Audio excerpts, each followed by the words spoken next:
आपण बघतोय की स्पर्धा परीक्षेमध्ये आपल्याला इंग्रजी ग्रामरमध्ये आपल्याला एक हमखास प्रश्न विचारला जातो, तो म्हणजे चेंज द व्हॉइस.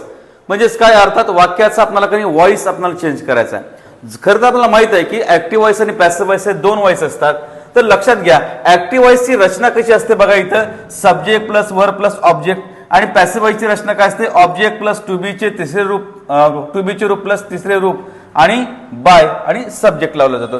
तर अशा पद्धतीने आपण काय करू शकतो, ऍक्टिव्हचं पॅसिव्ह मध्ये रूपांतर करू शकतो. मग बघूयात बघा इथे सिंपल प्रेझेंट टेन्स मधला एक वाक्य आपल्याला दिलेलं आहे, ही इट्स अ मँगो. ही इट्स अ मँगो हे काय आहे, हे ऍक्टिव्ह व्हॉइस आहे. याला जर आपल्याला पॅसिव्ह व्हॉइस करायचं असेल तर आपण काय केलं बघा, ऑब्जेक्ट म्हणून आपण अ मँगो घेतला, त्याच्यानंतर इट्स आहे म्हणजेच वर्तमान काळ आहे. वर्तमान काळ जर असेल तर चालू वर्तमान काळातली आपल्याला टू बी ची सहाय्यकारी क्रियापदे लावावी लागतात.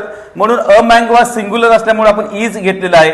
आणि त्याचबरोबर जसं आपल्याला पॅसिव्ह व्हॉइस मध्ये काय असतो, क्रियापदाचा कुठलाही फॉर्म हा ऍक्टिव्ह व्हॉइस मध्ये चालतो, पण पॅसिव्ह व्हॉइस मध्ये क्रियापदाचा थर्ड फॉर्म असतो.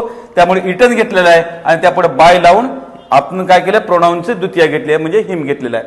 दुसरं वाक्य बघा की ही एट अ मँगो. वाक्य तेच आहे, फक्त इथं साध्या वर्तमान काळातलं वाक्य आहे आणि इथं साध्या भूतकाळातलं वाक्य आहे. बघा, तर साध्या भूतकाळामध्ये काय होतं, अ मँगो वॉज कुठं आलं बघा, आपण इथं साधा भूतकाळ घेतलाय, त्याच्यामुळे आपण चालू भूतकाळातील सहाय्यकारी क्रियापदाचा वापर केला आणि त्यानंतर जसं आपल्याला माहित आहे त्या पद्धतीनं इटन आणि बाय मास लागलाय. तर बघा विद्यार्थी मित्रांनो, इथं आपल्याला आय राईट अ लेटर अतिशय साधा वाक्य आहे. आतापर्यंत 5वी पासून आपण हे वाक्य आलो आहोत. तर बघूयात, आपण करूयात बघा. याच्यातलं ऑब्जेक्ट काय बघा, अ लेटर.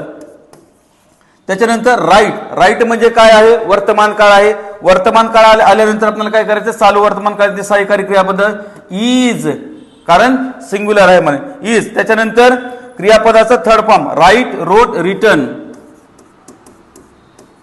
त्याच्यानंतर बाय लावल्या आणि त्याच्यानंतर आय असल्यामुळं मी इथं घेतलेलं आहे. तर एवढ्या साध्या पद्धतीने आपण काय करू शकतो, ऍक्टिव्हचं पॅसिव्ह व्हॉइस मध्ये करू शकतो. दुसरे एक वाक्य बघूयात बघा, सी सिंग्स अ सॉन्ग. परत हे पण कोणता काळ आहे, वर्तमान काळ आहे. बघा ऑब्जेक्ट काय आहे, अ सॉन्ग. सिंग झाल्यामुळं इज, आणि सिंग संग, इज संग, SUNG संग, बाय सीच द्वितीय काय होते, हर.